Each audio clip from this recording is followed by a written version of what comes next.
ពីអ្នកនាំសាររបស់អល់ឡោះសន្តិភាពកើតមានដល់គាត់បាននិយាយថាមានបុរសម្នាក់ក្នុងចំណោមអ្នកសម័យមុនដែលបានសម្លាប់មនុស្ស99នាក់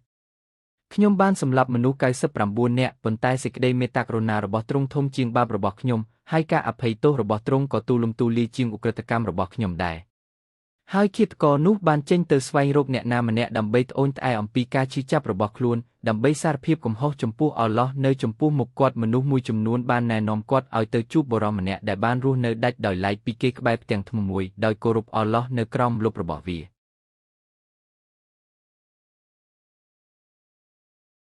តើអ្នកបានសម្លាប់មនុស្ស99នាក់មែនទេបាទលោកម្ចាស់ហើយខ្ញុំបានប្រព្រឹត្តអំពើបាបជាច្រើនដែលគួរឲ្យខ្មាស់អៀនតើខ្ញុំអាចសារភាពកំហុសបានទេហើយតើអ្នកចង់ឲ្យអល់ឡោះអត់ទោសឲ្យអ្នកនៅរាល់អំពើអាក្រក់និងការធ្វើបាបទាំងអស់នេះឬតើខ្ញុំគ្មានសិទ្ធិសង្ឃឹមលើអល់ឡោះជាម្ចាស់របស់ខ្ញុំទេ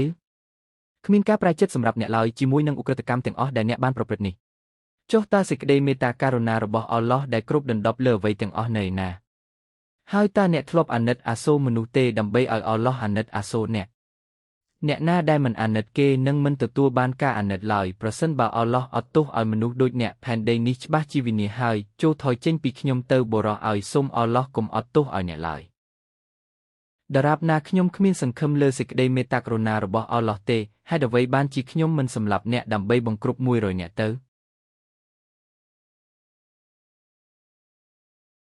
តើអ្នកកំពុងនិយាយអ្វីហ្នឹង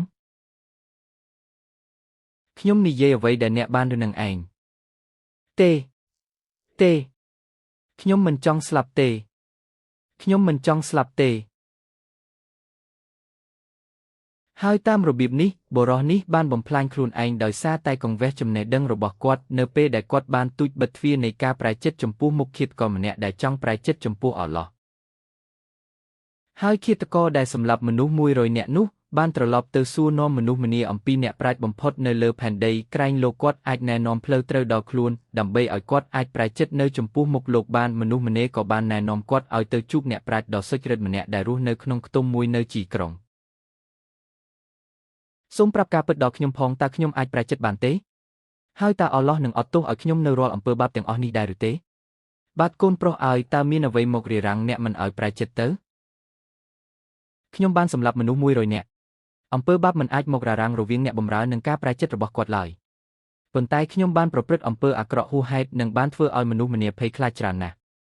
ចូលទៅចិត្តអល់ឡោះទ្រង់នឹងចូលមកចិត្តអ្នកហើយចូលស្វែងរកការអភ័យទោសពីទ្រង់នឹងអត់ទោសឲ្យអ្នកជាមិនខានអល់ឡោះបានបង្កើតការប្រែចិត្តជាសេចក្តីមេត្តាករុណាសម្រាប់ទាំងអ្នកជិះជាន់និងអ្នករងគ្រោះព្រោះប្រសិនបើទ្រង់មិនអត់ទោសឲ្យក្រិតជនទេនោះគេនឹងបន្តធ្វើបាបសត្វលោករបស់អល់ឡោះជាបន្តទៀតមិនខានបាទនិយាយត្រូវហើយ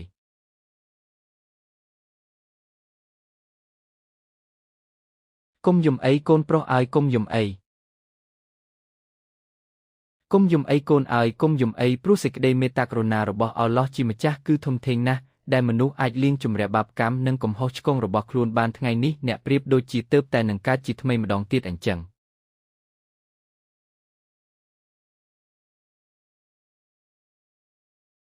សូមអល់ឡោះជាម្ចាស់ប្រទានពរជ័យដ៏ល្អបំផុតដល់លោកការសរសើរទាំងឡាយគឺសម្រាប់តែអល់ឡោះហើយពេលនេះអ្នកត្រូវការអ្នកជួយជ្រោមជ្រែងនិងនាំផ្លូវអ្នកទៅកាន់ផ្លូវល្អប៉ុន្តែជោគព្យាយាមចាក់ចេញពីទឹកដីនេះទៅវានឹងជួយអ្នកបានច្រើនក្នុងការសុំខមាទោសព្រោះអ្នកនឹងផ្លាស់ប្ដូរទីកន្លែងដែលមនុស្សធ្លាប់ស្គាល់អ្នកថាជាឃាតករនិងជាឧក្រិដ្ឋជនដើម្បីកុំឲ្យអតីតកាលដ៏អាក្រក់តាមលងបន្លាចអ្នកទៀត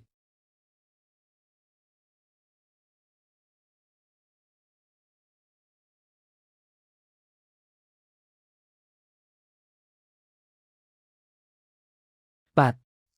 ប៉ុន្តែតើខ្ញុំត្រូវទៅណា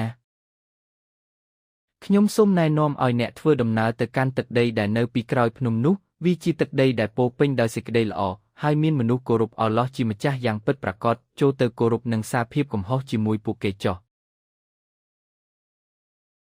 ពេលវេលាចុងក្រោយបានមកដល់ហើយអ្នកបម្រើដែលបានសុំខមាទោសនោះបានស្លាប់មុនពេលទៅដល់ទឹកដីនៃការសុំខមាទោសហេតុនេះហើយទើបមានការជែកវែកញែកគ្នារវាងម៉ាឡាអ៊ីកាត់រ៉ហ្មាស់និងម៉ាឡាអ៊ីដាក់ទណ្ឌកម្មម៉ាឡាអ៊ីកាត់មួយក្រុមនិយាយថាពួកយើងជាអ្នកយកប្រលឹងគាត់ទៅព្រោះគាត់បានចាក់ចេញទៅកាន់ទឹកដីនៃការសុំខមាទោសរួចហើយចំណែកឯម៉ាឡាអ៊ីកាត់ផ្សេងទៀតនិយាយថាពួកយើងនឹងយកគាត់ទៅព្រោះគាត់មិនទាន់បានទៅដល់ទឹកដីនៃការសុំខមាទោសនៅឡើយទេអល់ឡោះក៏បានបញ្ជូនម៉ាឡាអ៊ីកាត់ចុះមកក្នុងរូបរាងជាមនុស្សដើម្បីកាត់សេចក្តីរវាងពួកគេ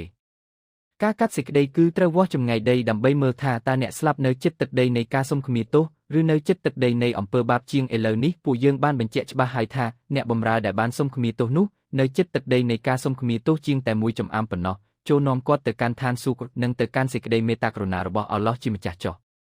ហើយនេះជាវិធីដែលអល់ឡោះជាម្ចាស់សពព្រះハរតីដោយសេចក្តីមេត្តាករុណារបស់ទ្រង់